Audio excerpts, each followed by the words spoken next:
এরপর আমি আলু পটল দিয়ে দিচ্ছি।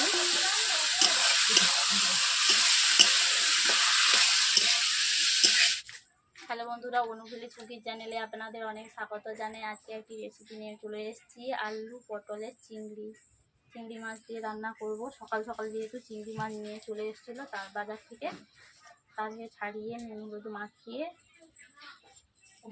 ধুয়ে নুন হলুদ মাখিয়ে ওগুলোকে আমি ভেজে নিয়েছি সকাল সকাল। এখন আমি রান্না করছি দুপুরে। যেহেতু পটল চিংড়ি আমি কেমনভাবে রান্না করি আপনারা দেখতেই থাকুন, প্রথম থেকে শেষ পর্যন্ত ভিডিওটি দেখবেন। স্কিপ না করে দেখার অনুরোধ রইল। ভালো লাগলে লাইক কমেন্ট শেয়ার করে সাবস্ক্রাইব করে দেবেন। কড়াই গরম হয়ে গেছে, ওতে আমি প্রথমে তেল দিয়ে দিয়েছি। পটল ভেজে নিয়েছি।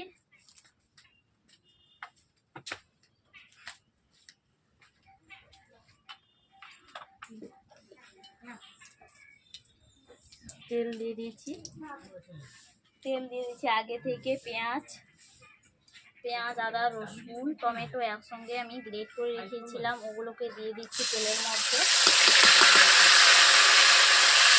গলে যাওয়ার জন্য সামান্য নুন দিয়ে দিচ্ছি।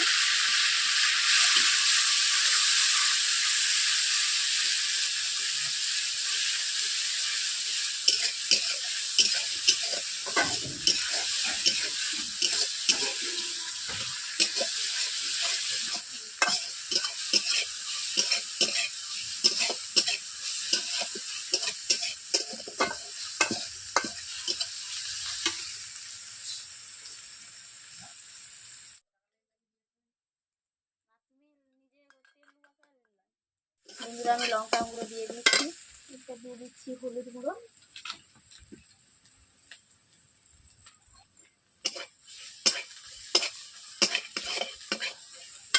কড়াইতে বসে যাচ্ছে, তার জন্য আমি অল্প করে জল দিয়ে দিচ্ছি।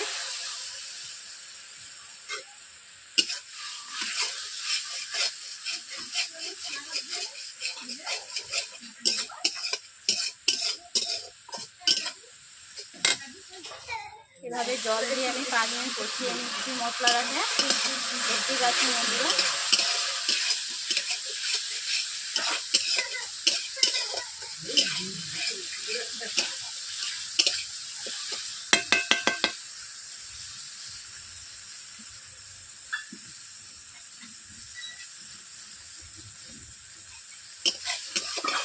দেখতেই পাচ্ছি মশলা দেখে তেল ছাড়ছে।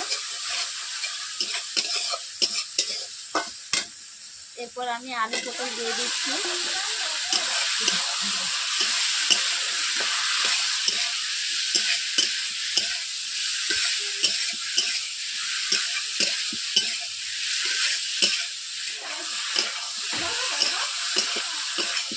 পটল আলুগুলোকে এইভাবে আমি কষিয়ে নিচ্ছি বন্ধুরা, দেখতেই পাচ্ছেন।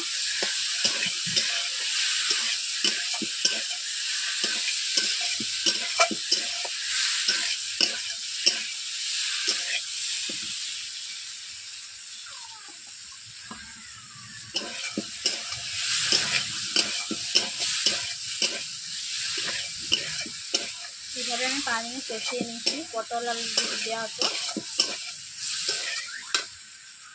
কড়াইতে বসে আছে, তার জন্য অল্প করে আমি জল দিয়ে দিচ্ছি। ওটা যেহেতু হয়ে গেছে, আমি জল দিয়ে দেবো এই পটলের মধ্যে।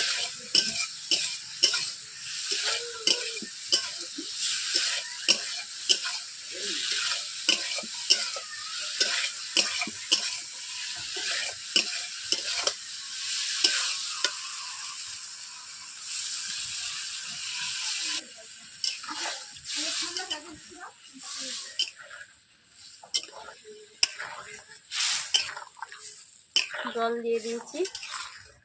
পটল আলুকে আমি 5 মিনিট ফুটিয়ে নিচ্ছি। তার মতো নুন দিয়ে দিচ্ছি।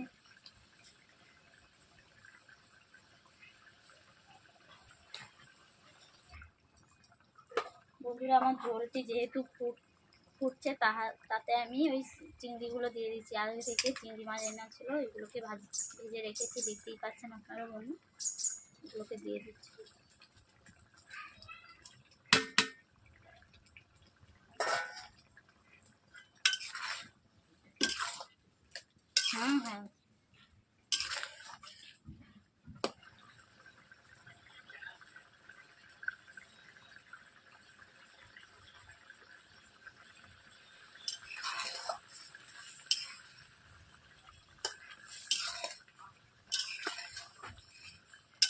বন্ধুরা, আমার পটল চিংড়ি রান্না করা হয়ে গেছে, আমি কড়াই থেকে নামিয়ে নিচ্ছি, দেখতেই পাচ্ছেন।